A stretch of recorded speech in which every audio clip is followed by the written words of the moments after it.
Hello and welcome to another edition of Cooking with Miss Fairy. I'm Miss Fairy. I'll be cooking with you today, and we are going to be making English muffin pizzas. So you're going to need some English muffins, but before we begin, make sure that you have set your oven to 400 degrees. I already did that, so I'm good, but make sure yours is all set, 400 degrees. So, however many people you have, depends on how many English muffins you make.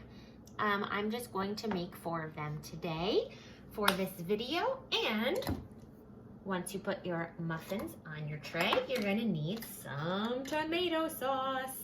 So you wanna get a spoon, and also, as with any time you're cooking, make sure you wash your hands first. Now, I have already washed my hands before I started the video. So there we go. So you'll just want to get your pizza sauce and spread it right on there. There we go. So however much sauce you want to put on your pizzas is totally up to you, whatever you like. Next, you want to get some mozzarella cheese.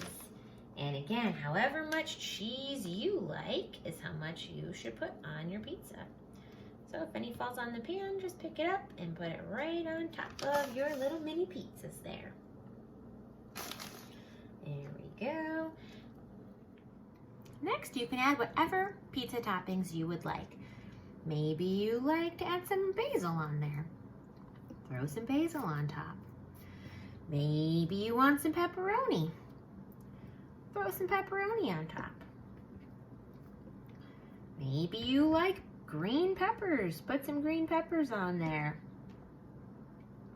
Or maybe you like just plain old cheese. Maybe you want a combination on them. It's totally up to you. Okay, I'm gonna go place my little mini pizzas in the oven for 15 minutes. This is exciting. Our pizzas are done. Let's go grab them.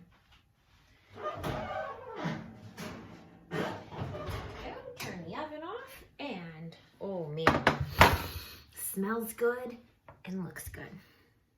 My pizzas have come out of the oven and they sure look tasty. But since they just came out, they're too hot to eat right now. So I'm going to let them cool off for a few minutes, and then I will definitely enjoy them. I hope you enjoy yours too.